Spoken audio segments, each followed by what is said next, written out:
Assalamualaikum students, welcome to the 25th lecture of analytic number theory. So just first review the lecture number 24.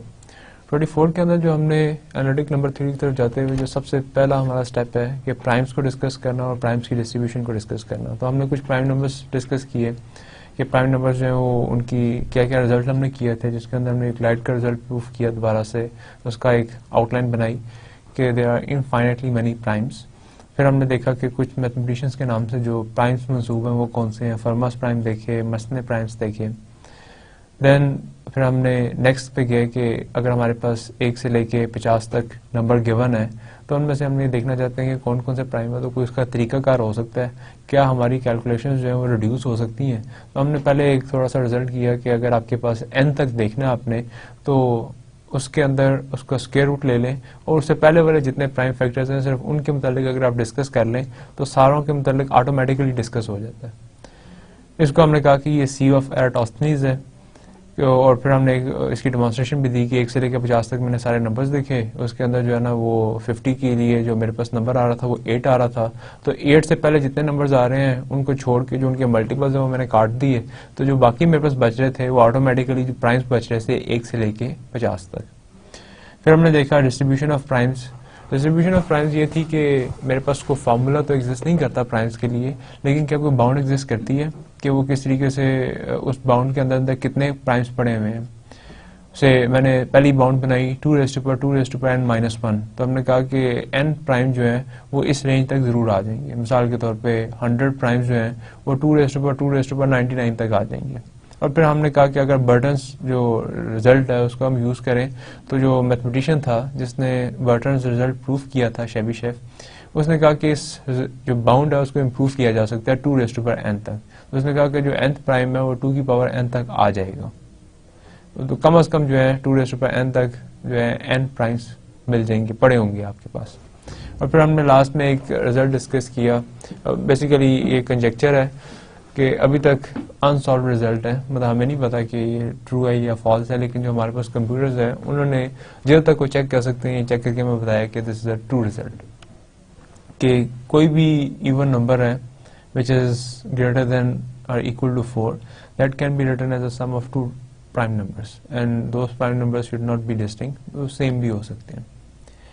अब जिस तरीके से हमने जब लास्ट लेक्चर जब मैंने शुरू किया था तो उसके अंदर आपको कहा था कि हम पहले प्राइम्स को डिस्कस करेंगे और फिर आगे से कुछ फंक्शंस बनाएंगे जो कि इन्हीं प्राइम्स की जो स्टडी है उसके लिए होंगे कि प्राइम्स को किस तरीके से देखा जा सकता है, क्या हो सकता है क्या नहीं।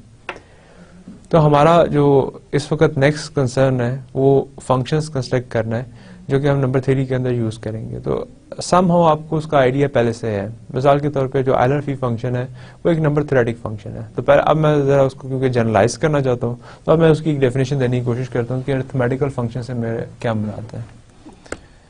A function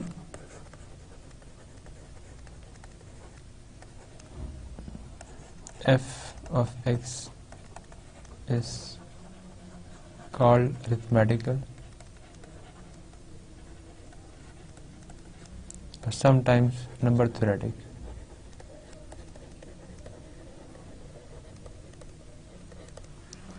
If its domain is natural numbers.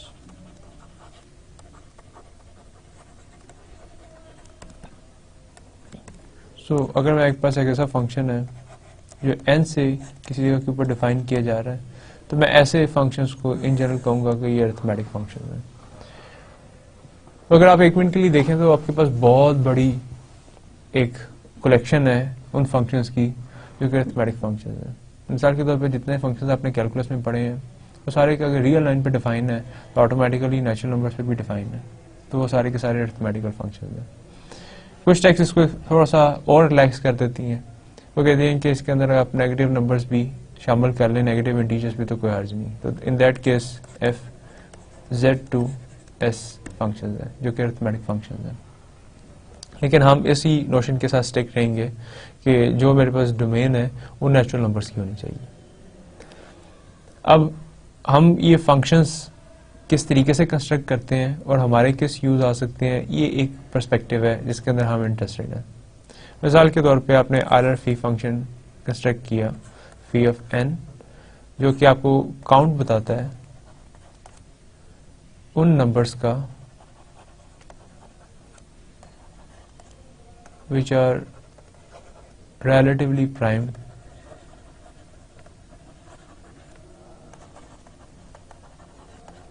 to n से पीछे पड़े हो और relatively prime उनका काउंट बताता है। तो आप इसको हर नेचुरल नंबर के ऊपर अप्लाई कर सकते हैं। इसका मतलब है कि फी जो है ये भी एक फंक्शन है नेचुरल नंबर्स, और इसकी जो डोमेन से जो रेंज के अंदर जा रहा है आंसर भी, क्योंकि काउंट बताना है तो काउंट जो है वो नेचुरल नंबर भी है। तो ये n टू एक n फंक्शन डिफाइन है। अब हम कुछ और फंक्शंस डिफाइन करने की कोशिश करते हैं और देखते हैं कि हम उसको किस तरीके से डिस्कस करेंगे number theoretic point of view से। सबसे पहला जो फंक्शन मैं डिफाइन करता हूँ वो डिवाइजर फंक्शन है। सो डिवाइजर फंक्शन इस तरीके से डिफाइन है, sigma alpha of n is equal to d divides n and d raise to power alpha. अब ये सम को समझने की जरूरत है, ये सबसे इंपॉर्टेंट चीज है। d डिवाइड्स n, इस नोशन का मतलब क्या है? इस नोशन का मतलब है कि sum over all divisors of n, कि n के जितने डिवाइजर्स हैं उन सारे डिवाइजर्स के ऊपर ये सम चलेगा। तो ये उसका सबस्क्रिप्ट है जो कि ये शो करता है कि इसका इंडेक्स क्या होगा। तो आमतौर पे हम अगर लिखते हैं कि i 1 2 3, तो इसका मतलब है कि ये सम चलेगा 3 वैल्यूज के ऊपर, i इज इक्वल टू 1 के ऊपर, i इज इक्वल टू 2 के ऊपर और i इज इक्वल टू 3 के ऊपर। इधर ये नोशन ये कह रही है कि n जो भी आपने फिक्स किया हुआ है उसके जो जो डिवाइजर्स हैं ये उन डिवाइजर्स के ऊपर सम चलेगा। मिसाल के तौर पे मैं इस तरीके से लिखता हूँ d डिवाइड 6, आगे कुछ भी लिखा हुआ है, कोई रफ सी वैल्यू है। मेरा सिर्फ कंसर्न इस नोशन को समझने का ये है कि मैं सम के अंदर कितनी वैल्यूज लिखूंगा। तो मैं जो पॉजिटिव डिवाइसेस हैं 6 के वो देख लूंगा कौन कौन से हैं, कौन से ऐसे नंबर्स हैं जो कि d इसके अंदर आ सकता है। तो 6 के सारे डिवाइसेस लिख लेते हैं, 1 2 3 एंड 6, ये 6 के डिवाइसेस हैं सारे के सारे। तो पहला आपके पास आएगा 1 के लिए 1 डिवाइड 6, प्लस दूसरा आएगा 2 डिवाइड 6, प्लस तीसरा आएगा 3 डिवाइड 6 एंड लास्ट 6 डिवाइड 6। तो इसके लिए जो सम है ये 4 वैल्यूज पे चलेगा। इसकी जगह से आप एक प्राइम रख देते हैं 7, तो सम क्या होगा 1 डिवाइड 7 प्लस 7 डिवाइड 7, क्योंकि प्राइम नंबर के डिवाइसेस और कोई होते ही नहीं है 7 के अलावा और 1 के अलावा, तो वो सिर्फ वही आ गया, उसके अलावा कोई नहीं आ सकता था। तो इस तरीके से इस नोशन का मतलब ये है कि उस n को जो भी आपने फिक्स किया हुआ उसके जो डिवाइजर्स हैं उनके ऊपर ये सम काउंट होगा। इधर मैंने एक अल्फा एक नंबर अपनी मर्जी से डाल दिया और उसी को d की पावर डाल दी है। अल्फा को मैं डिफाइन करता हूँ, alpha is any complex number.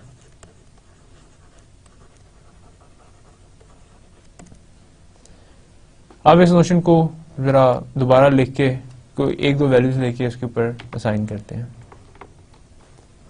तो जो हमने वैल्यू लिखी है डिवाइजर फंक्शन की, that is sigma alpha of n is equal to d divides n and d raise to power alpha. Let assume करें कि अल्फा जो है वो 0 है, तो देखें ये क्या बनता है, डिवाइजर फंक्शन क्या बनता है, sigma 0 of n is equal to d divides n d raised to power 0 and anything raised to power 0 is what, d divides n and 1। अगर आप एक मिनट के लिए देखें तो ये क्या आपको बताएगा फंक्शन। एक एग्जांपल लेते हैं और कंसिडर करने की कोशिश करते हैं। से मैं सिग्मा 0 ऑफ n जो है वो निकाल रहा हूँ और मैंने n की वैल्यू रख ली है 6, तो ये आपके पास आया d divide 6 of 1, it is equal to, पहली दफा इसका डिवाइजर है 1, तो 1 के ऊपर जब चलेगा तो आपको वैल्यू इसने 1 है, फिक्स है, प्लस दूसरा 6 का डिवाइजर 2 मैंने लिया, 2 पे भी वैल्यू 1 दे रहा है, तीसरा मैंने 6 का डिवाइजर 3 लिया, उस पर भी 1 वैल्यू दे रहा है, और लास्ट जो डिवाइजर है 6 का वो 6 है, उस पर भी 1 दे रहा है, तो आंसर आ गया 4। तो सिग्मा नॉट ऑफ 6 इज 4। 4 क्या था? ये एग्जैक्टली काउंट था 6 के डिवाइसेस का, कि 4 डिवाइसेस हैं। तो ये एग्जैक्टली जितने डिवाइसेस आ रहे हैं उतनी दफा आपको 1 देता जाता है, क्योंकि वो आपके पास ये वाली वैल्यू फिक्स है 1 की। तो जितने सम ने क्योंकि चलना था डिवाइसेस के ऊपर, तो हर डिवाइजर के ऊपर सम की एक वैल्यू होगी, और सम की वैल्यू क्या है? 1। तो जो ही डिवाइजर आएगा एक वैल्यू इसके अंदर कंट्रीब्यूट हो जाएगी, फिर डिवाइजर आया एक वैल्यू कंट्रीब्यूट होगी। कितने डिवाइसेस आएंगे? अगर मैं आपसे क्वेश्चन पूछूं कि 6 से कितने डिवाइजर हैं, आप कहेंगे जितनी दफा 1 कंट्रीब्यूट हुआ है, क्योंकि इस सम ने हर डिवाइजर पे रुकना था और एक वैल्यू असाइन करनी थी। तो टोटल उसने जितने 1 असाइन किए उतनी उसके डिवाइसेस हैं। तो इसका मतलब है कि सिग्मा नॉट ऑफ n क्या करता है? Sigma not of n is the count of all divisors of n। ये सिग्मा नॉट है। कुछ टेक्स्ट इसको सिग्मा ऑफ n से भी डिनोट करती हैं। से अल्फा की वैल्यू आप 1 सब्स्टिट्यूट करें, ये फंक्शन जो ओरिजिनल फंक्शन है वो क्या बनेगा? That is sigma 1 of n is d divides n and d raised to power 1, that is simply d divides n and d। मैं ये वाली वैल्यू 6 के लिए कैलकुलेट करता हूँ, it is d divides 6 and d। अब d का 6 जो है उसके डिवाइजर्स देखने हैं। 6 का पहला डिवाइजर है 1, 1 के ऊपर इसकी वैल्यू क्या आ रही है? जो d है, d 1 है तो पहली वैल्यू 1 आ गई, प्लस अब नेक्स्ट सम जो है उसके अंदर सेकंड डिवाइजर आया, सेकंड डिवाइजर इज 2, 2 डिवाइड करता है 6 को, वैल्यू मैंने क्या लेनी है? d, तो 2 आ गया।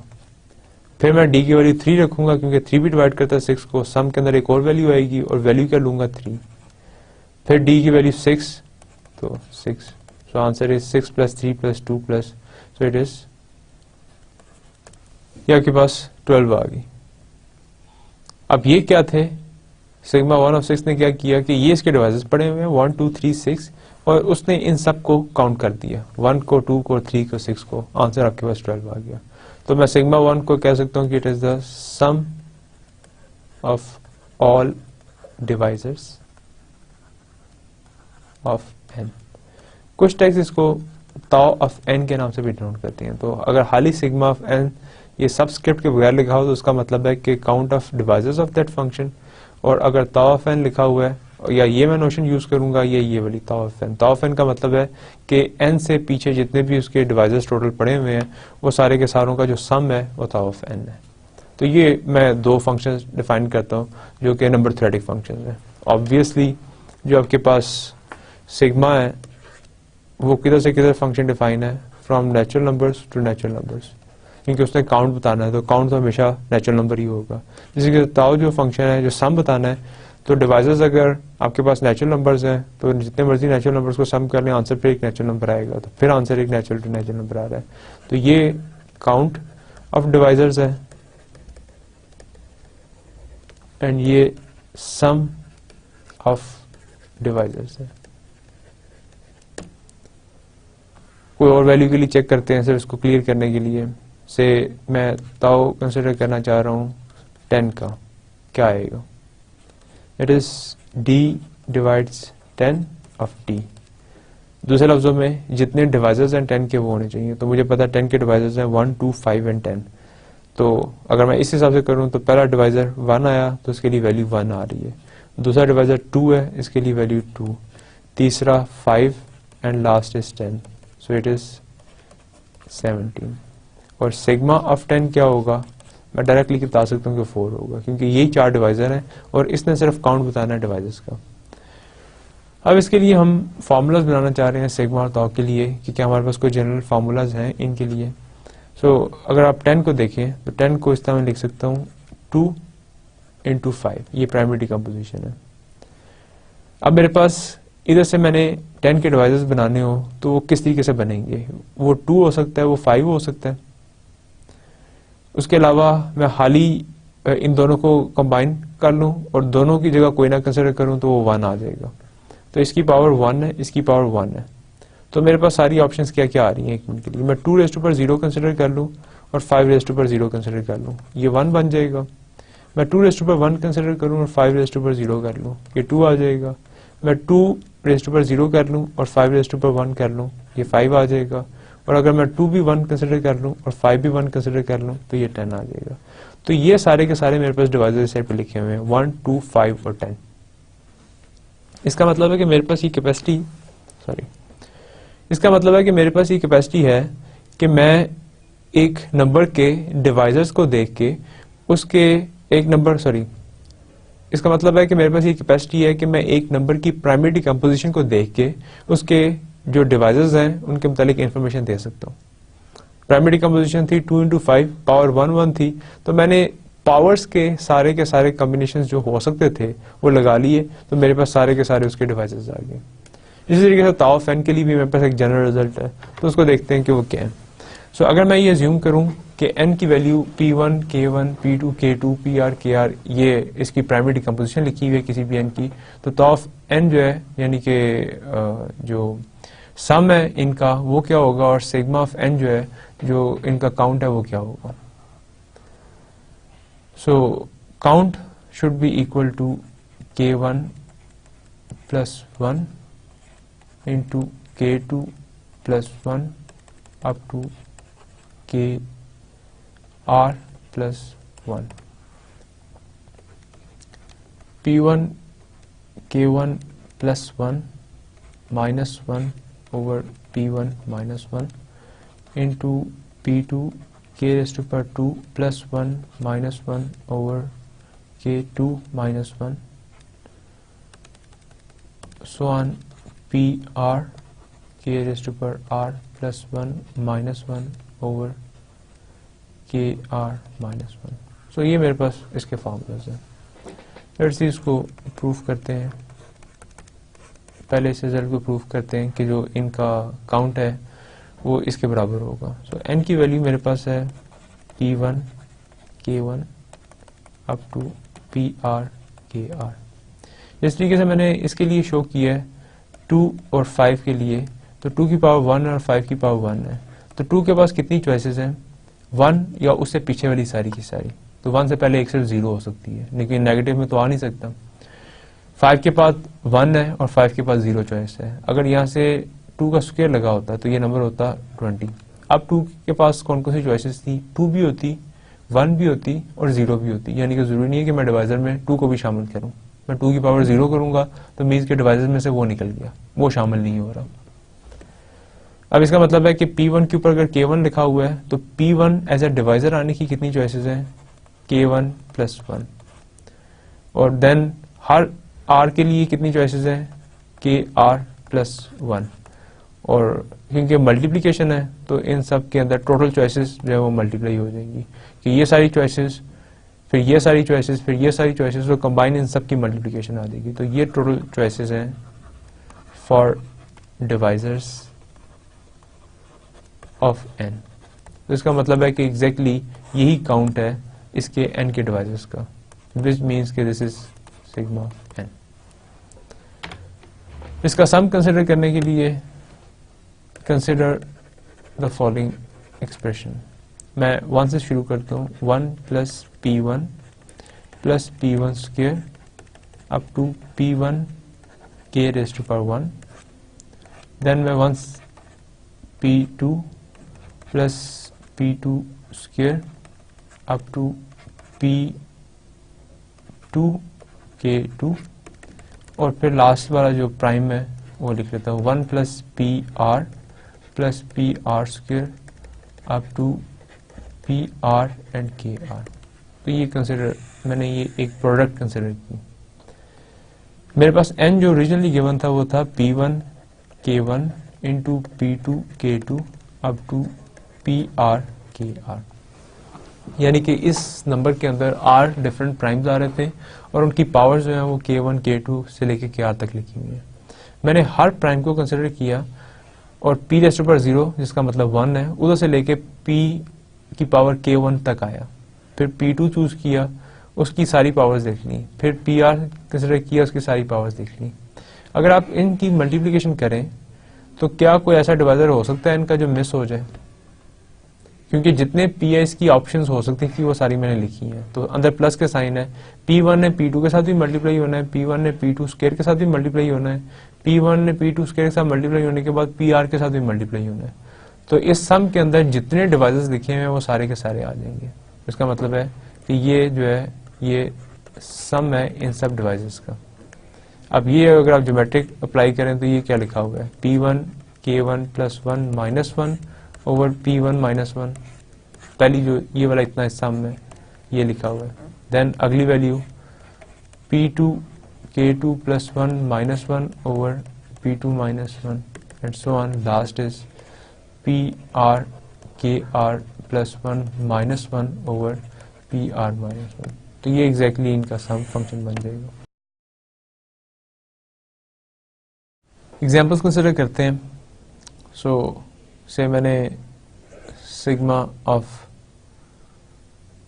13 कैलकुलेट करना है, प्राइम नंबर है। 13 की डिकम्पोजिशन क्या है, ये सिर्फ 13 इंटू 1 लिखा हुआ है। सो अगर मैं इसके साथ कंपेयर करूं P1 K1 up to PR KR, तो 13 के लिए सिर्फ 13 की पावर 1 है, एक ही प्राइम है इटसेल्फ। K1 की वैल्यू 1 होगी, इसका आंसर क्या आएगा 1 प्लस 1 विच इज 2। और आपको वैसे भी पता है कि 13 की सिर्फ दो ही डिवाइसेस हैं, एक 1 और एक 13। इन जनरल मैं ये कह सकता हूं कि sigma of P is 2 if and only if P is a prime.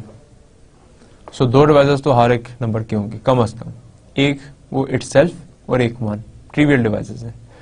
अगर किसी के सिर्फ यही दो डिवाइसेस हैं, उसके अलावा कोई डिवाइस नहीं है, तो वो प्राइम है। और अगर प्राइम नंबर कंसिडर करेंगे तो उसके दो डिवाइजर हैं। तो इसका मतलब है कि समहाउ इस फंक्शन को मैं प्राइम्स की स्टडी के लिए इस तरह यूज कर सकता हूँ, जिस तरह मैं शुरू में एक्सप्लेन कर रहा था कि हम फंक्शंस बना लेंगे और फिर देखेंगे कि किस तरीके से इनको नंबर्स की स्टडी के लिए यूज किया जा सकता है। तो ये पहला फंक्शन कि जो काउंट ऑफ फंक्शन है, अगर वो 2, काउंट ऑफ डिवाइसेस जो है वो अगर 2 होगा if and only if P is a prime number. इसी तरीके से अब मैं कोई और नंबर के लिए कंसिडर करता हूँ। से मैंने काउंट करना है ये वाला नंबर 2, 3 स्क्वायर एंड 5 स्क्वायर। तो ये नंबर एक मिनट के लिए देखते हैं क्या बन रहा है। 2 into 9 into 25, so it is 50 into 9 and it is sigma of 450। तो मैंने ये काउंट करना है कि काउंट ऑफ डिवाइजर्स ऑफ 450। ये आपके पास क्वेश्चन गिवन है सेम कि 450 के सारे डिवाइसेस बताएं क्या हैं। तो बजाय इसके कि मैं उसके डिवाइसेस सारों को सबको काउंट करना शुरू कर दूं, मेरे पास जो फॉर्मूला है उसको यूज कर सकता हूं कि 450 की डिकम्पोजिशन ये है। सो n मेरे पास लिखा हुआ है 2, 3 स्क्वायर एंड 5 स्क्वायर। इसको मैं कंपेयर करूं तो P1 की पावर 1 है, P2 की पावर 2 है और P3 की पावर 2 है। मेरे पास जो जनरल R आ रहा है, R की वैल्यू जो है वो 3 आ रही है क्योंकि 3 डिफरेंट प्राइम्स है। तो अब ये सिग्मा ऑफ n क्या कहता है कि जो पावर्स आ रही हैं उनमें एक एक ऐड करते थे और उनको मल्टीप्लाई कर लें। तो 1 प्लस 1, 2 प्लस 1 एंड 2 प्लस 1। तो 2 मल्टीप्लाई बाय 3 मल्टीप्लाई बाय 3, 3 3 ज़ा 9, 2 ज़ा 18। मुझे पता लगा कि 450 के 450 के टोटल जो डिवाइसेस हैं वो 18 है। तो प्राइमरी डिकम्पोजिशन की बेस के ऊपर मैं समहाउ उनको निकाल सकता हूँ। इसी तरीके से हम एग्जांपल्स कंसिडर कर सकते हैं जो कि हमारे दूसरे फंक्शंस हैं जो सम ऑफ द डिवाइसेस हैं। आगे हम एक देखते हैं कि सम ऑफ डिवाइसेस की एक एप्लीकेशन। नेक्स्ट मैं एक नोशन डिफाइन करना चाहता हूँ परफेक्ट नंबर्स की।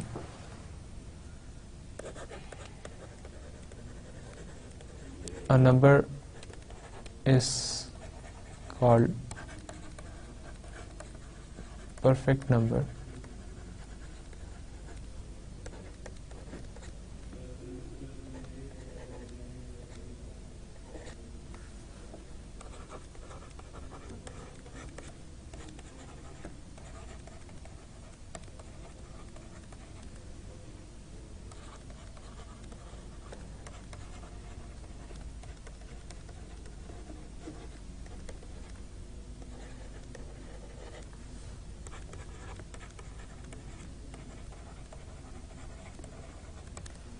A number is called perfect number if the sum of the divisors other than itself is equal to the number।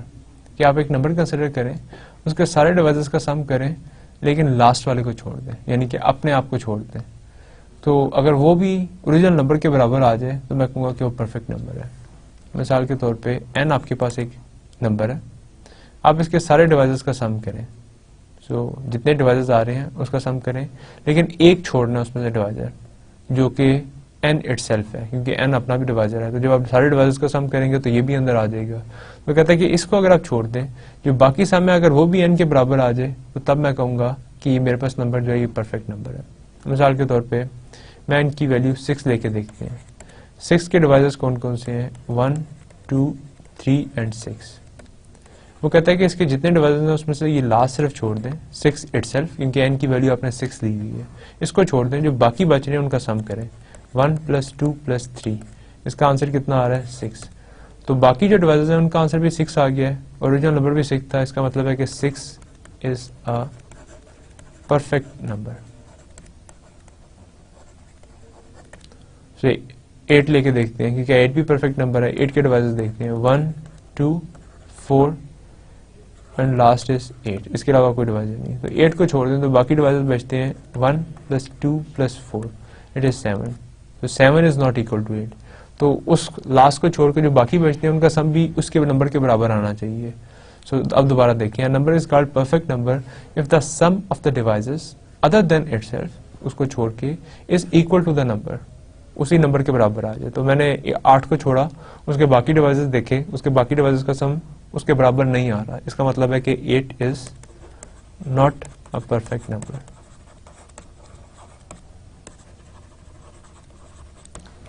इसकी एक और कैरेक्टराइजेशन में जो हमने लास्ट रिजल्ट किए हैं उसकी बेस के अंदर देख सकता हूँ। अगर मैं इन सब को सम कर दूं तो ये क्या बनेगा? 1 + 2 + 3 + 6, ये बन जाएगा ता ऑफ n, या दूसरी लफ्ज़ों में ता ऑफ 6, ये बन जाएगा।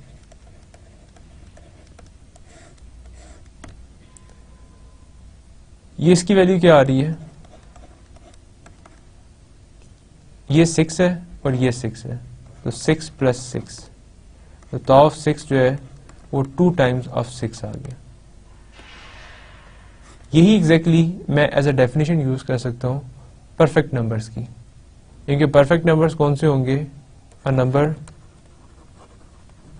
n is perfect if and only if tau of n is equal to 2 times of n, क्योंकि उससे पहले आपको एक n मिल गया उस n को छोड़ के, तो वो इसलिए परफेक्ट नंबर होगा, और साथ एक n तो ये पड़ा हुआ था। तो जब आप टोटल का सम करेंगे तो एक n ये वाला मिल गया और एक n ये वाला मिल गया, तो n + n 2n हो गया, क्योंकि tau of n का मतलब है कि सम ऑफ ऑल डिवाइसेस। तो अगर परफेक्ट नंबर है, फिर ध्यान से ज़्यादा देखें, अगर परफेक्ट नंबर है तो लास्ट नंबर को छोड़ के, अब मैं जनरल लिखता हूँ, उसके डिवाइसेस लिखे हुए हैं 1, D1, D2 and so on, यहाँ तक कि DR तक इसके डिवाइसेस लिखे हुए हैं, और लास्ट नंबर n है। तो मुझे बाकी डिवाइसेस का तो नहीं पता, लेकिन पहले डिवाइजर का पता है और आखिरी डिवाइजर का पता है, ये श्योर है, क्योंकि ये रियल डिवाइजर है, हर नंबर के होंगे। अब अगर वो नंबर परफेक्ट है तो मैं इसको छोड़ूंगा और इनका सम करूंगा। अगर मेरे पास 1 + D1 से लेके DR का सम भी n के बराबर आ जाएगा तो वो परफेक्ट होगा। अब ता ऑफ n क्या करता है? इन सब का सम करता है, तो इतने हिस्से का सम n है और n एक ये लगा हुआ है, तो n + n 2n आ गया। इसका मतलब है कि परफेक्ट नंबर की ये डेफिनेशन ली जा सकती है, क्या नंबर इज परफेक्ट अगर उसका सम ऑफ जो फंक्शन है, सम ऑफ डिवाइजर फंक्शन है, वो 2 टाइम्स ऑफ n के बराबर आ जाए। ये ओरिजिनल का देखते हैं, इसका नहीं आ रहा। इसका फंक्शन क्या आएगा? ता ऑफ 8 का is 15 and 15 is not equal to 2 times of 8, it's not equal to 16।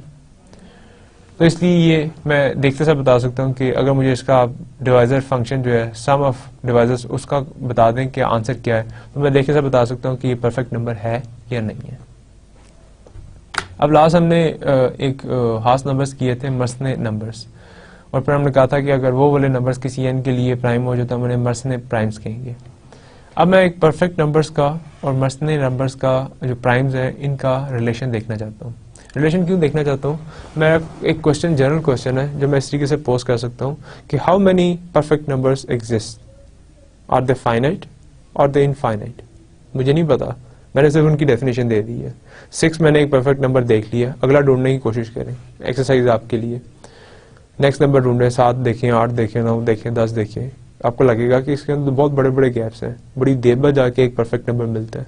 तो फिर नेचुरल सा क्वेश्चन है कि क्या अगर इसके गैप्स प्राइम नंबर से भी बड़े हैं, मतलब से पहला नंबर आपको 6 मिल गया, अगला जाके आपको काफी दूर जाके नंबर मिलता है परफेक्ट नंबर, तो क्वेश्चन ये है कि 6 और उस नंबर के दरमियान तो प्राइम से बहुत सारे आ रहे हैं, लेकिन परफेक्ट नंबर्स तो बहुत थोड़े हैं। अगर ये प्राइम नंबर से भी थोड़े हैं, अगर हम अज्यूम कर लें, तो क्या ये फाइनाइट तो नहीं है? क्या अगर फाइनाइट नहीं है तो इनफाइनाइट, तो उसके लिए क्या हमारे पास तरीकाकार क्या प्रूफ किया? तो लेट्स सी कि मैं इनकी इनफाइनाइटनेस के ऊपर कुछ थोड़ी सी बात करना चाहता हूँ कि कितने होंगे ये परफेक्ट नंबर्स, और फिर इनका रिलेशन डिफाइन करके मसने प्राइम्स के साथ फिर देखता हूँ कि मैं इनके मतलब क्या कह सकता हूँ। तो मसने प्राइम्स आपको रिवाइज करवा देता हूँ कि वो क्या थे। तो वो सारे प्राइम्स जो कि इस फॉर्म के हैं 2n-1 के, उनको मैं कहूँगा कि वो मसने प्राइम्स हैं। मिसाल के तौर पे अगर मैं 2 की वैल्यू 2 रखूँ तो इधर मेरे पास 4-1 3 आ रहा है, तो 3 is a Mersenne primes, 2 is not a Mersenne prime. इसी तरीके से मैं 3 अगर रखूँ इसकी वैल्यू, तो 2⁻8-1 is 7 is a Mersenne prime. तो क्योंकि 3 के बाद 7 आया है, तो ऑब्वियसली पता लग गया कि 5 is not a Mersenne prime.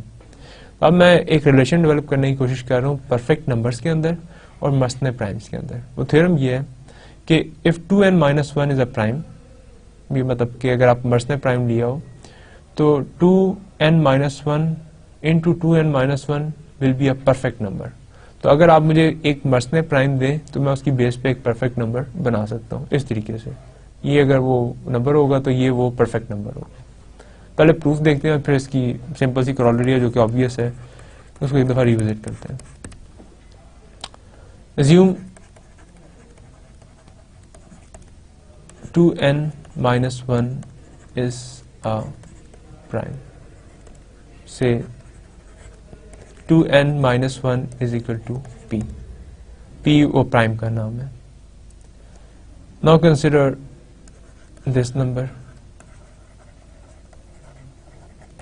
which is 2n-1 into 2n-1, which is equal to 2n-1, और इधर आ गया प्राइम आ गया, तो ये नंबर लिखा हुआ है 2n-1, 2 की पावर है और मल्टीप्लाई हो रहा है p के साथ। अभी लास्ट स्लाइड के अंदर मैंने कहा है कि अगर मैंने किसी नंबर को ये शो करना हो या उसकी डेफिनेशन लेनी हो कि वो परफेक्ट नंबर है या नहीं है, मैं उसके डिवाइजर फंक्शन का सम, जितने भी उसके डिवाइजर्स हैं उनका सम कंसिडर कर लूंगा। अगर उसका सम ट्वाइस ऑफ n आ रहा है तो दिस मीन्स कि वो नंबर जो है वो परफेक्ट नंबर है। अब मेरे पास जो नंबर है वो ये है, से इसका नाम n रख लेते हैं, और इसको मैंने चेक करना है कि क्या ये परफेक्ट है या नहीं है, तो मैं इसका सम कंसिडर कर लेता हूँ सारे के सारे डिवाइसेस का। अब अगर नंबर इस टाइप का हो कि एक प्राइम हो और बाकी 2 की पावर्स लगी हो, तो इसके डिवाइसेस कैसे हो सकते हैं, किस तरह के हो सकते हैं?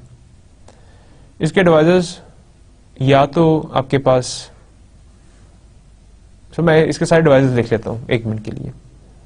इसका एक पहला डिवाइजर होगा 1, दूसरा डिवाइजर है से p, फिर 2p,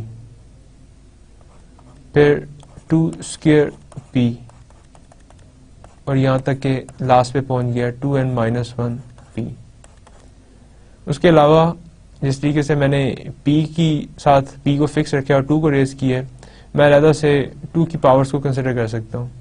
so it is 2, then उसके बाद 2 स्क्वायर अप टू 2n-1। ये मेरे हिसाब से ऑल डिवाइसेस हैं का सामने ये वाला एक्सप्रेशन। इसका कोई और डिवाइजर नहीं हो सकता, या तो प्राइम अकेला होगा, प्राइम की कोई पावर नहीं है, इसके साथ मल्टीप्लाई होगा, या ये वाली अलग-अलग पावर्स आ जाएंगी। इसके अलावा इसका कोई भी डिवाइजर नहीं हो सकता। मैंने उनका सबका सम कर दिया, ये बराबर आएगा ताउ ऑफ n के। इसको जरा कैलकुलेट करते हैं किस चीज के बराबर है। और इसके अंदर से अगर आप p कॉमन ले लें, इस 1 को इसके साथ उठा दें, तो ये 1 + 2 + 2 स्क्वायर अप टू 2n-1, तो इतना हिस्सा ये है और 1 पहले वाला है, ये इसके साथ इकट्ठा कर दिया, और ये जो बाकी वाला है इसमें से मैं p कॉमन ले रहा हूँ, plus p into 1 + 2 + 2 square up to 2 raise to power n minus 1। अब इन दोनों में से मैं इसको कॉमन ले सकता हूँ, 1 plus 2 raise to power n minus 1 को अगर मैं कॉमन ले लूँ तो बाकी बचेगा 1 प्लस p। तो ये मेरे पास सम आ गया सारे के सारे डिवाइसेस का। अब इसको देखते हैं कि ये क्या चीज़ लिखी हुई है। अगर 2n माइनस 1 जो है वो p के बराबर हो तो 2n किसके बराबर होगा, p प्लस 1 के। तो ये p प्लस 1 लिखा हुआ है। तो ये वाला सम जो है ये तो आपको पता है कि इसके ऊपर ज्योमेट्रिक सीरीज लगाई जा सकती है। सो अगर मैं ज्योमेट्रिक इसके ऊपर अप्लाई करूं तो ये बनेगा 2 raise to power n minus 1 और 1 प्लस p की वैल्यू बनती है 2 रेज़ टू पावर n। तो ये आ गया। तो मेरे पास जो फंक्शन आ रहा है सारे डिवाइसेस का सम वो आ रहा है 2 raise to power n minus 1 into 2 raise to power n। मैं इसको इस तरह लिख सकता हूँ 2 raise to power n into 2 raise to power n minus 1 और इसको इस तरह लिख सकता हूँ 2 into 2 raise to power n minus 1 into 2n minus 1। ये नंबर क्या था, ये एग्जैक्टली नंबर था n, ये n की वैल्यू है 2n minus 1 into 2n minus 1। तो मेरे पास ये n की वैल्यू आ गई, इधर आ रहा है 2 इंटू n। तो tau of n is equal to 2n। ये कब हो सकता है, if and only if n is a perfect number. तो मैंने ये प्रूव कर दिया कि अगर 2 raise to power n minus 1 is a prime then n which is basically 2 raised to power n minus 1 2n minus 1 is a perfect number। अब question ये आ जाएगा कि 2n माइनस 1 प्राइम कब होगा, क्योंकि जो आप अगर मुझे कोई चीज बता दें, एल्गोरिथम बता दें कि n की इन वैल्यूज के लिए 2n माइनस 1 प्राइम होता जाता है, तो मैं फॉर्म बताता जाऊंगा कि जी उन्हीं वैल्यूज के लिए मैं आपको हर एक वैल्यू के लिए एक परफेक्ट नंबर बता सकता हूँ। मिसाल के तौर पे इसी को देखते हैं। आपने कहा कि n की वैल्यू 2 के लिए ये प्राइम बनता है, so 2 square minus 1 which is 4 minus 1 which is 3 is a prime. तो n की वैल्यू 2 थी। अब मेरा क्लेम ये है कि n की वैल्यू 2 के लिए ये वाला n जो है ये एक परफेक्ट नंबर बन जाएगा। सो 2 minus 1 over 2 square minus 1, so it is 2 and it is 4 minus 1, so it is 2 into 3 6। पर अभी हमने देखा कि 6 जो है वो एक परफेक्ट नंबर है। कोई और देखते हैं। हमने 3 के लिए देखा था कि 3 के लिए भी ये प्राइम बनता है। So 2 raise to power 3 minus 1 is what, is 8 minus 1 is 7। तो n की वैल्यू 3 के लिए भी ये प्राइम है। अगर ये प्राइम है तो इधर एक परफेक्ट नंबर मिलना चाहिए। So 2 raise to power 3 minus 1 into 2 raise to power 3 minus 1। तो ये नंबर क्या बना, 2 square is 4 and 2 cube is 8 minus 1 7, तो 4 into 7 28। अब ये थ्योरम क्लेम कर रहा है कि 28 जो है वो एक परफेक्ट नंबर है। तो 6 के बाद जो उसने परफेक्ट नंबर निकाला वो 28 है। तो 28 देखते हैं जरा क्या है। n की वैल्यू अगर 28 हो तो इसके डिवाइसेस कौन कौन से होंगे। सो n इज इक्वल टू 28 के डिवाइसेस कौन कौन से होंगे। सो 28 को अगर मैं लिख लूँ तो 28 की प्राइमरी कंपोजिशन होगी is 4 into 7 and 4 is square। तो ये इसकी प्राइमरी कंपोजिशन है कि सारे प्राइम नंबर्स आ गए, उनकी पावर्स आ गई, कोई भी कंपोजिट नंबर नहीं है। इसके डिवाइसेस कौन कौन से हो सकते हैं, 1 आ गया, 2 आएगा, 2 का स्क्वायर भी आ सकता है, देन आपके पास 7 आ सकता है अकेला, 2 और 7 की मल्टीप्लिकेशन आ सकती है, और उसके अलावा 2 स्क्वायर की मल्टीप्लिकेशन 7 के साथ आएगी। तो टोटल ऑप्शंस ये हैं आपके पास। सो 2 के साथ भी आ गया, 2 स्क्वायर के साथ भी आ गया, 7 की एक ही है। अब इन नंबर्स को लिख लेते हैं, 1 2 4 7 14 एंड 28। 28 को मैंने छोड़ना है और बाकियों का सम करना है। तो 14 plus 7 plus 4 plus 2 plus 1, so it is 14 plus 7 is 21 plus 4 25 26 27 28। तो आखिरी को छोड़ के जो बाकी है उनका सम जो है वो एग्जैक्टली वही नंबर आ रहा है। इसका मतलब है कि 28 इज अ परफेक्ट नंबर। तो मैंने n की एक उस बेस के ऊपर एक परफेक्ट नंबर बना लिया। अब मर्सनल प्राइम कौन से हैं ये ऑलरेडी देखें, बड़े सिंपल सा, वही उसी को बस रिफ्रेश करना है जो हमने प्रूव किया है कि 2n माइनस 1 इज मर्सनल प्राइम। तो जरूरी नहीं कि n की हर वैल्यू के लिए ये होगा, लेकिन जिनके लिए n की जिन वैल्यूज के लिए ये नंबर प्राइम बनता है उनको हम कहेंगे कि वो मर्सने प्राइम है। और वो कहता है कि अगर n की किसी वैल्यू के लिए ये नंबर प्राइम बन जाए तो इसका मतलब ये होगा कि उसके कॉरस्पॉन्डिंगली एक परफेक्ट नंबर भी पड़ा होगा, और वो परफेक्ट नंबर होगा 2n-1 इंटू 2n-1। अगर ये प्राइम है तो ये परफेक्ट है। ये मैंने प्रूफ किया। इसका मतलब ये है कि अगर मर्सने प्राइम्स इनफाइनाइट हो जाएंगे, मुझे पता लग जाए कि मर्सने प्राइम्स जो है वो इनफाइनाइट है, तो मैं फौरन इधर से बड़ा सिंपल सा रिजल्ट निकल आएगा कि जो परफेक्ट नंबर्स हैं वो भी इनफाइनाइट है। ये वाला रिजल्ट जो है उसको इम्प्लाई कर देगा। इसके बाद हम फर्दर देखते हैं कुछ और फंक्शंस जो कि अरिथमेटिक फंक्शंस हैं और जिनको हम यूज करेंगे इस फर्दर अपनी डिस्कशन में प्राइम नंबर्स के मतलब। तो जो हमारा सबसे पहला फंक्शन है दैट इज मोबियस फंक्शन। इसकी नोटेशन म्यू, मैं इसकी नोशन यूज करूंगा और मैं इसको डिफाइन करता हूँ।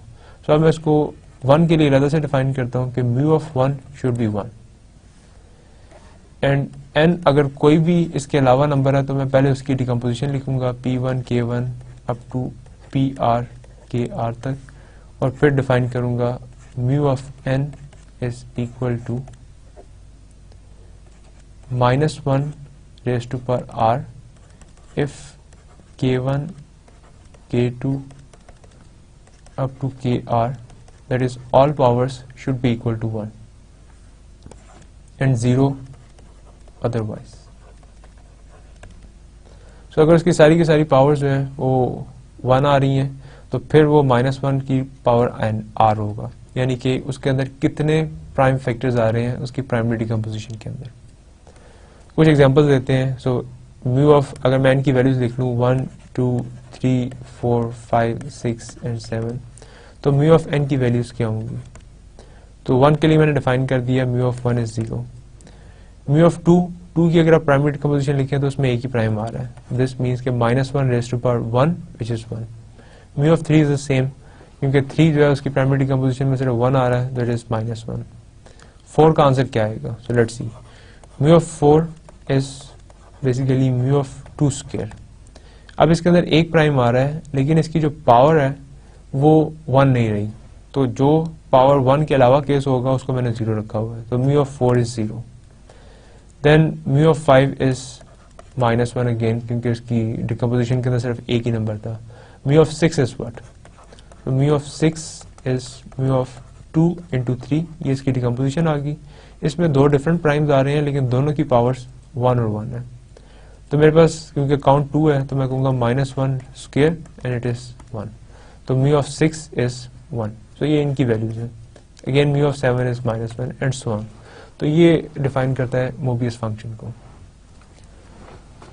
अब हम एक दफा फिर रिविजिट करते हैं जिस तरह हमने डिवाइजर सम किए थे डिवाइजर फंक्शन के लिए। सो मैंने डिवाइजर फंक्शन जब डिफाइन किया था तो that was sigma alpha n is equal to sum which runs on the all divisors of n and then d raise to power alpha. तो ये नोशन मैंने एक्सप्लेन की थी कि इस नोशन का क्या मतलब है कि सम जो है वो रन करता है ऑल डिवाइजर्स ऑफ n के अंदर, तो इसी को मैं कहूंगा कि ये डिवाइजर सम है।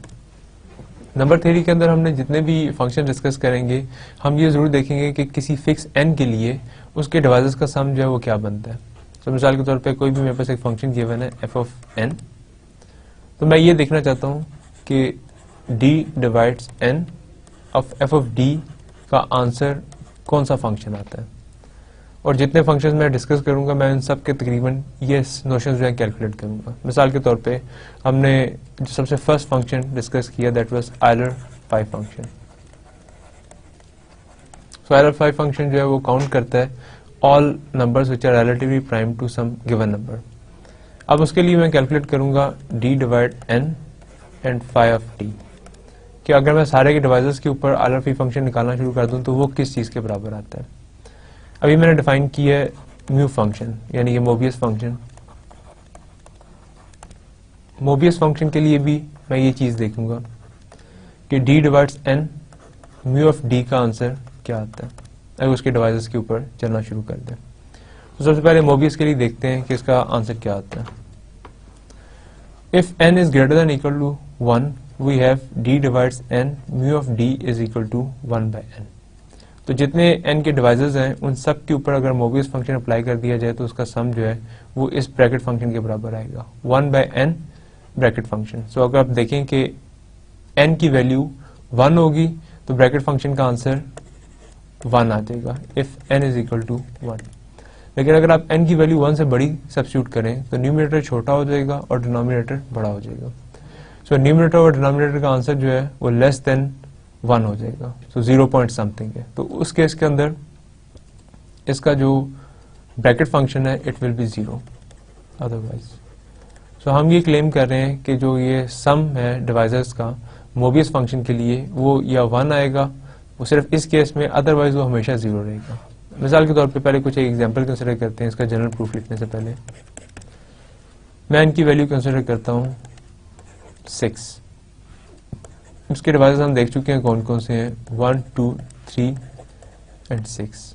तो मैंने बेसिकली अगर ये सम कैलकुलेट करना है d divide 6 mu of d, तो बेसिकली मैं ये कर रहा हूँ mu of 1 plus mu of 2 plus mu of 3 plus mu of 6, क्योंकि इसके डिवाइसेस ये थे और इन्हीं के ऊपर सम ने काउंट होना था और हर दफा मेरे पास वही वाला म्यू ऑफ दैट नंबर आ रहा है। तो डिवाइजर पहला 1 लिया तो म्यू ऑफ 1 आ गया, then mu of 2, mu of 3, mu of 6। Mu of 1 मैंने 1 असाइन किया, म्यू ऑफ 2 भी हमने देखा है -1 के बराबर है, म्यू ऑफ 3 भी -1 है और म्यू ऑफ 6 अभी मैंने कैलकुलेट किया 1 है। तो 1 + 1 2 एंड -2 आंसर इज 0, तो ये 0 आ रहा है। अब इसका जनरल प्रूफ लिखते हैं। Suppose the decomposition for any n is this one: p1 alpha 1, p2 alpha 2 up to pr alpha r. This is the primary decomposition for n. तो इसके अंदर हमारे पास r प्राइम्स है और हर प्राइम की ये पावर हमारे पास गिवन है। सपोज मैं इस सम को कैलकुलेट करना चाहता हूँ, d divides n and mu of d। अब इसके डिवाइसेस किस तरीके से होंगे?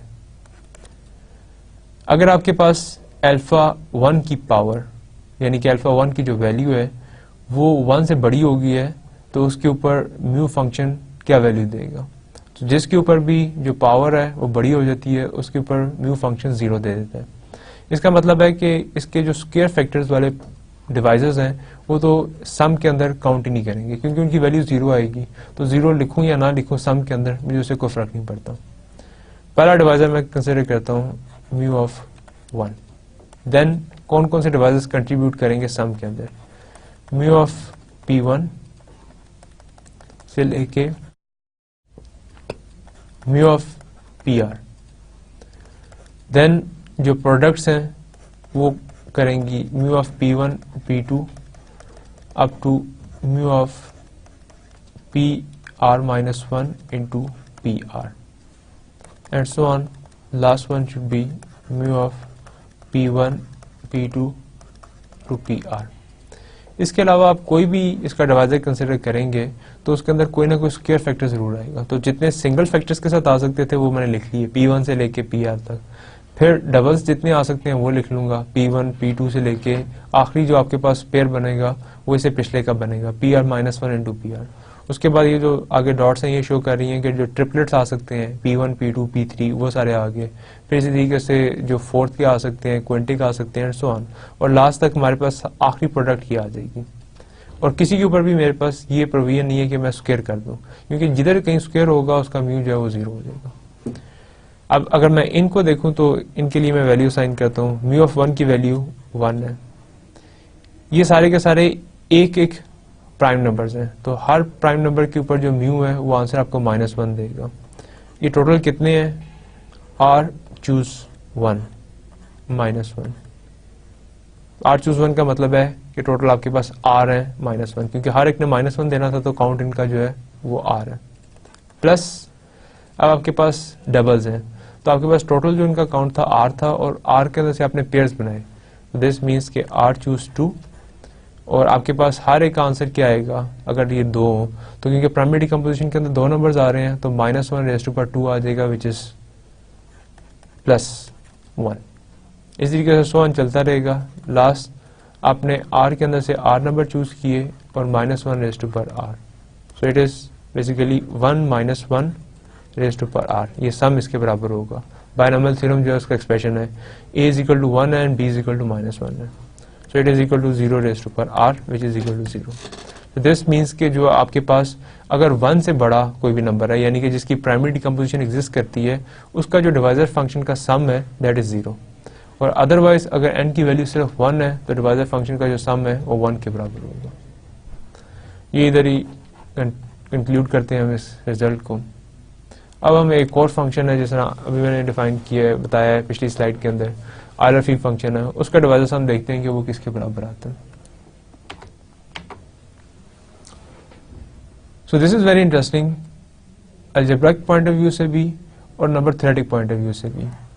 अलजेब्रिक पॉइंट ऑफ व्यू से हम इसकी एप्लीकेशन लेटर डिस्कस करेंगे, लेकिन number theoretic point of view से देखें कि अगर आप सारे डिवाइसेस का सम करें जो कि n के डिवाइसेस हैं, तो कहता है कि उसका आंसर n के बराबर आएगा। तो इसके अंदर ये हर आईएलआरएफ फंक्शन का सम कर रहा है। सो ये एक दफ़ा एक एग्जांपल से मैं पहले एक्सप्लेन कर देता हूँ कि हम कर क्या रहे हैं इस आइडेंटिटी को, और फिर हम उसको प्रूव करते हैं। तो पहले एक एग्जांपल कंसिडर करते हैं। से n की वैल्यू है आपके पास 15। अब ये क्या बनेगा, d divides 15 and phi of d। 15 के डिवाइजर्स कौन कौन से हैं, 1 है, 3 है और 5 है और 15 है। इसका मतलब है कि सम जो चलेगा, पहली वैल्यू आपके पास आएगी phi of 1, then phi of 3 plus phi of 5 plus phi of 15। phi of 1 हमने डिफाइन किया हुआ है कि ये 1 ही है आईएलआरएफ फंक्शन के अंदर। 3 से नीचे कितने प्राइम्स हैं जो कि रिलेटिवली प्राइम पड़े हुए हैं, सो दे आर 2। 5 से नीचे कितने हैं, 4। और अगर आप phi ऑफ 15 निकालना चाहें तो मैं उसके लिए जो हमने रिजल्ट किए हैं वो अप्लाई कर सकता हूँ कि it is phi of 3 into phi of 5, so it is 2 into 4, they are 8। सो ये आपके पास 8 है। इन सब का अगर आप सम करें तो क्या आ रहा है, 8 plus 2 10 plus 4 plus 1 15, and this is exactly the original number जो कि आपने चूज किया हुआ था। तो ये हमारा क्लेम है कि अगर आप n को फिक्स करें, उसके सारे डिवाइसेस कंसिडर करें, उन सब के ऊपर आईएलआरएफ फंक्शन अप्लाई करते जाएं, सबको ऐड करें, तो वो टोटल सम एग्जैक्टली उसी नंबर के बराबर आ जाता है। ये वेरी इंटरेस्टिंग। इसको प्रूफ करते हैं, देखें हम किस तरह करते हैं।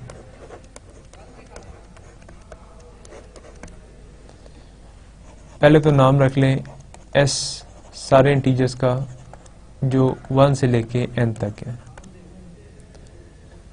Now construct a partition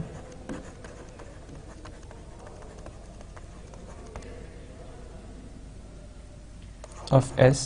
partition में एक दफा रिवाइज करवा देता हूँ कि पार्टीशन से क्या मुराद है। पार्टीशन से मुराद सबसेट्स की कलेक्शन है, इस s के सबसेट्स की, कि उनके दो कोई भी आप चूज कर लें सबसेट्स, तो उनके दरमियान कुछ कॉमन ना हो, उनकी इंटरसेक्शन एम्प्टी हो, लेकिन अगर आप उन सब की यूनियन करें तो वो पूरे का पूरा s बन जाए। तो इसको मैं कहूँगा पार्टीशन है। दूसरे लफ्जों में कि डिसजॉइंट यूनियन जो है उसको मैं पार्टीशन कह रहा हूँ, अगर आपने इस तरीके से फेमिलियर है।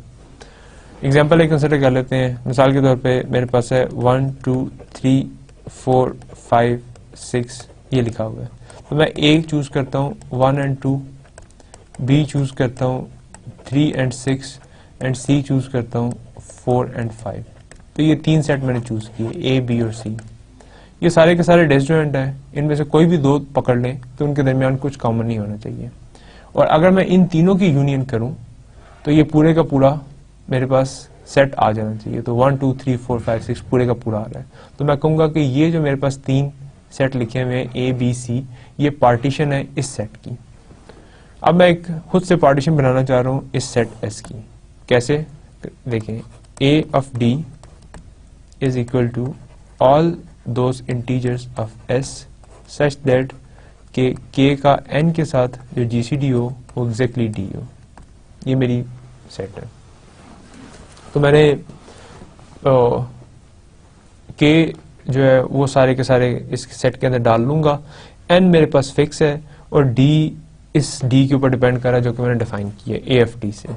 सो डी की वैल्यूज मैं इधर रखता जाऊंगा, लेकिन एक चीज इंपॉर्टेंट है, क्योंकि मैं डी कह रहा हूँ इसका जीसीडी है, तो ये ऑब्वियस है कि डी जो है वो डिवाइजर्स हैं एन के, क्योंकि अगर डी डिवाइजर ना होगा तो फिर वो कभी भी जीसीडी नहीं बन सकता, क्योंकि GCD is the greatest common divisor. So this notion is for the greatest common divisor कि एन का जो जीसीडी है वो डी होना चाहिए। तो इसका मतलब है ऑब्वियसली अगर मैं किसी चीज को क्लेम कर रहा हूँ कि जीसीडी है तो वो डिवाइजर तो कम से कम होगा। तो इसका मतलब है कि ए ऑफ डी मैं कैसे कंस्ट्रक्ट करूंगा, एन गिवन होगा, एन के सारे डिवाइजर्स लिख लूंगा और हर डिवाइजर के लिए ये बनाता जाऊंगा सेट, और वो ये मेरे पास आ गया। अब मेरा क्लेम ये है कि ये जो है ये पार्टीशन बनेगी एस की, क्योंकि हर जो एलिमेंट है इसके अंदर वो अगर एन के साथ जीसीडी डी दे रहा है तो ये अपना जीसीडी बदलेगा नहीं। से आपने 2 इधर फिक्स किया हुआ है, इधर फिक्स किया 10, और 2 और 10 का जीसीडी 2 आता है, तो 2 और 10 का जीसीडी 2 के अलावा कुछ और नहीं आ सकता। अगर कुछ और नहीं आ सकता इसका मतलब है कि वो जो 2 आपने इधर फिक्स किया हुआ है वो किसी और सेट में नहीं जा सकता। तो इससे ये प्रूफ होगा कि दोनों सेट्स जो है कोई भी दो पकड़ेंगे उनकी जो इंटरसेक्शन है वो डिसजॉइंट होगी, यानी कि एम्प्टी होगी, दोनों के अंदर कुछ कॉमन नहीं होगा। और अगर आप सबकी यूनियन करेंगे तो कोई भी आप के चूज करें वो एन के साथ कोई ना कोई जीसीडी तो देगा। अगर कुछ ना कुछ जीसीडी देगा तो वो किसी ना किसी एडी में पड़ा होगा। इसका मतलब है कि एस का एलिमेंट कोई बच भी नहीं सकता, सारे के सारे एस के एलिमेंट्स पूरे हो जाएंगे। This implies that AD is this set AD is a partition for S. Let FD is equal to count of elements in AD. तो जितने भी हर AD के अंदर जितने एलिमेंट्स आ रहे हैं FD उनका काउंट है। अब S जो है वो बराबर आएगा disjoint union of ADs where D is a divisor of N. So ये यूनियन की जगह मैंने अगर कॉर्नर बना दूं तो इसका मतलब है कि डिसजॉइंट, कि कोई भी आपके पास दो सेट चूज कर लें उनके अंदर कुछ कॉमन नहीं होगा, उनके जो इंटरसेक्शन है that should be phi empty. ये दोनों सेट अगर बराबर हैं तो इनका काउंट भी बराबर होगा, उनके दो डिफरेंट एलिमेंट्स वाले सेट तो बराबर नहीं हो सकते। इसका मतलब है कि एस का जो काउंट होगा वो बराबर होगा जो इस सेट के ऊपर लिखा हुआ है उसके काउंट के, D divides and A of D का काउंट। तो डिसजॉइंट यूनियन है तो जितने इसके अंदर एलिमेंट्स आ रहे हैं ये उनका सम बन जाएगा। तो this means K N is equal to sum D divides N and F of D. F of D जो है वो काउंट था हर एक का, तो मैंने ए ऑफ डी इसको हर एक के ऊपर लगा दिया। और क्योंकि यूनियन है तो यूनियन के अंदर वो सारे सेट इकट्ठे हो रहे हैं, तो किसी में 3 एलिमेंट्स हैं, किसी में 2 हैं, किसी में 5 हैं। तो जब मैं उनके ऊपर सबके ऊपर अप्लाई करूंगा ये काउंट तो वो 3 जमा 2 जमा 5 हो जाएंगे। तो वो एग्जैक्टली उस डिसजॉइंट यूनियन को मैंने सम में कन्वर्ट कर दिया। तो ये मेरे पास एक्सप्रेशन आ गया। अब क्वेश्चन ये है कि एफ ऑफ डी कैसे निकाला जा सकता है। एफ ऑफ डी जो है वो काउंट है इन सब एलिमेंट्स का। दोबारा एक दफा लिख लेते हैं कि एडी के अंदर एलिमेंट्स कौन से हैं। एडी के अंदर वो के हैं एस के अंदर से जिनका एन के साथ जीसीडी जो है वो डी आता है। तो मेरे पास मैं इस तरह लिखता हूं कि we have to count those cases such that K N का जो जीसीडी है वो डी है। अब हमने एक रिजल्ट किया था कि के और एन का जीसीडी अगर डी है तो के बाय डी और एन बाय डी का जीसीडी जो है वो 1 होगा, और ये दोनों तरफ जा सकता है। अगर ये डीसीडी इनका डी है तो डिवाइड करेंगे तो जीसीडी 1 रह जाएगा, और अगर डिवीजन के बाद जीसीडी 1 आ रहा है तो एक मल्टीप्लाई करेंगे तो ये इसके बराबर आ जाएगा। तो ये इफ एंड ओनली इफ है। इसका मतलब है कि अगर मैंने ये के काउंट करने हैं जिनका एन के साथ जीसीडी डी आता है तो ये बराबर है इन नंबर्स को काउंट करने के जिनका एन बाय डी के साथ जीसीडी 1 आता है। अब एन बाय डी के साथ एक नंबर है एन बाय डी, मैंने ये काउंट करना हो कि वो कौन से नंबर्स हैं जिनका जीसीडी इनके साथ 1 आता है, वो एग्जैक्टली बराबर होंगे phi of N by D के, क्योंकि फाई फंक्शन करता ही है कि एक नंबर आप दे दें तो उससे पहले जितने नंबर्स हैं जो उसे रिलेटिवली प्राइम है, जिनका जीसीडी उसके साथ 1 है, वो उनका काउंट करता है। तो इसका मतलब है कि k काउंट करना बराबर है इस नंबर को काउंट करने के। और k एग्जैक्टली क्या बताना था, k की तादाद में a ऑफ d की तादाद, a ऑफ d की तादाद क्या रखी हुई है, f ऑफ d। तो इसका मतलब है कि ये नंबर बराबर हो गया f ऑफ d के। मैं इसको इसके अंदर इस जो आपके पास है उसके अंदर सब्स्टिट्यूट कर देता हूँ। तो ये मेरे पास आ रहा है n is equal to d divides n phi of n by d। और हमारा जो ओरिजिनल रिजल्ट था उसके अंदर यहाँ d लगा हुआ है। अब n बाय d के अंदर और d के अंदर क्या डिफरेंस है, ये भी सिर्फ और सिर्फ जो नोशन है उसकी एक डिफरेंट तरीके से लिखा हुआ है, चीज़ें दोनों सेम है। क्यों? क्योंकि अगर आप n को कंसिडर कर लें और d कंसिडर कर लें कि उसका डिवाइजर है, तो उसका मतलब क्या होगा कि n is equal to d into Q. अगर ये आपके पास लिखा हो तो what about q? Is q a divisor of n? क्या q भी डिवाइजर है n का? ऑफ कोर्स q की मल्टीप्लिकेशन d के साथ होकर n आ रही है, इसका मतलब है q भी डिवाइजर है n का। लेकिन q की वैल्यू किसके बराबर है? q की वैल्यू है बराबर n बाय d के। इसका मतलब है कि n बाय d जो है ये भी डिवाइड करता है n को। तो अगर d डिवाइड करता है n को तो n बाय d भी डिवाइड करता है n को। और आप इधर ये क्लेम कर रहे हैं कि आपने सारे जितने डिवाइजर्स हैं n के उनके ऊपर रन करना है। तो अगर ये भी इसका डिवाइजर है तो इसका मतलब है d कभी ना कभी n बाय d भी लेगा। ऑफ कोर्स इसका मतलब है कि ये जो अंदर लिखे हुए हैं ये भी डिवाइजर्स ही लिखे हुए हैं। दिस मीन्स कि मैं इसको इस तरह रिप्लेस कर सकता हूँ, d divides n phi of d which is our result.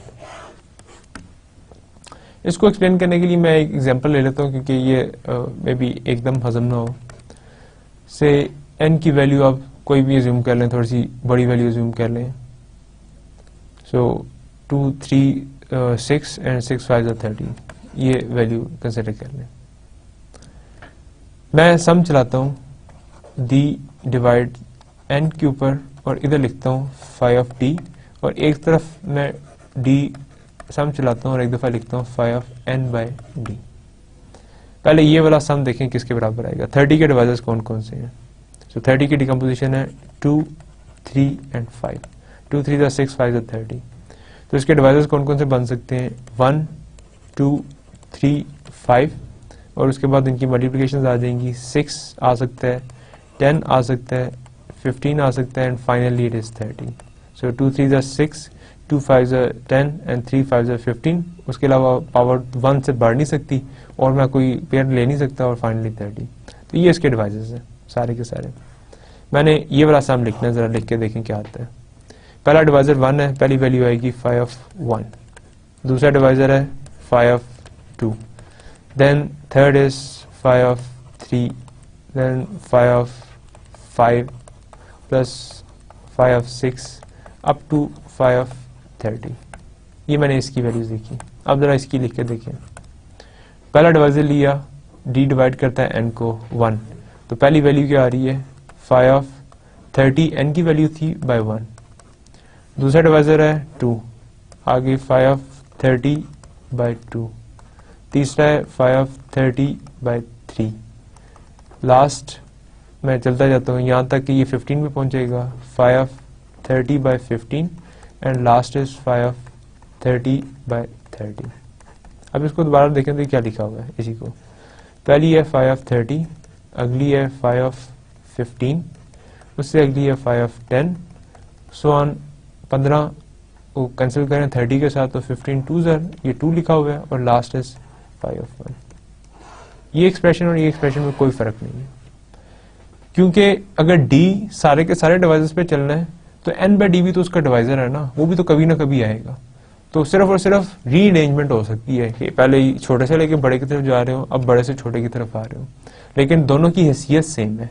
n by d भी डिवाइजर है, d भी डिवाइजर है, और सम चल रहा है हर डिवाइजर के ऊपर। तो अगर हर डिवाइजर ने आना है तो इधर कोई ऐसा डिवाइजर नहीं हो सकता जो इधर आए और इधर ना आए, और इधर भी कोई ऐसा डिवाइजर नहीं हो सकता जो इधर आ जाए लेकिन इधर ना आए। तो वो दोनों की तरफ बराबर रहेंगे। तो मैंने इसलिए इसको डायरेक्टली रिप्लेस कर दिए इसके साथ। इसके साथ ही हम कंक्लूड करते हैं आज का लेक्चर। तो आज के लेक्चर के अंदर हमने फर्स्ट टाइम अरिथमेटिक फंक्शंस को डिफाइन किया कि अरिथमेटिक फंक्शंस क्या होते हैं। बड़ी सिंपल सी डेफिनेशन है कि जो फंक्शन भी डिफाइन किया जा सके नेचुरल नंबर्स के लिए वो अरिथमेटिक फंक्शन है। आगे से हम देखेंगे कि हमारे लिए कौन सा ज़्यादा इंटरेस्टिंग फंक्शन है, हम किस फंक्शन से क्या क्या निकाल सकते हैं। फिर हमने जो पहले दो फंक्शंस देखे उनमें से एक डिवाइजर फंक्शन था, उसके आगे से पर्टिकुलर टाइप्स हैं जिसमें से वो काउंट भी बताता है कि इसके अंदर कितने डिवाइसेस हैं और उन सारे डिवाइसेस का सम भी बताता है। उनके लिए फार्मूलाज बनाए हमने। एक पुराना जो फंक्शन था एलआरफी फंक्शन उसको रिविजिट किया, मोबियस फंक्शन एक नया फंक्शन है उसको डिफाइन किया और फिर उनके डिवाइसेस सम निकाले, यानी कि जितने भी उसके डिवाइसेस एक नंबर के हो सकते हैं उन सब के ऊपर अगर वो फंक्शन अप्लाई कर दिया जाए तो उसका आंसर क्या आता है, वो किसी फंक्शन के बराबर आता है या नहीं आता। तो हमने ये काम किया मोबियस फंक्शन के लिए और आयरफ फंक्शन के लिए। Thank you very much.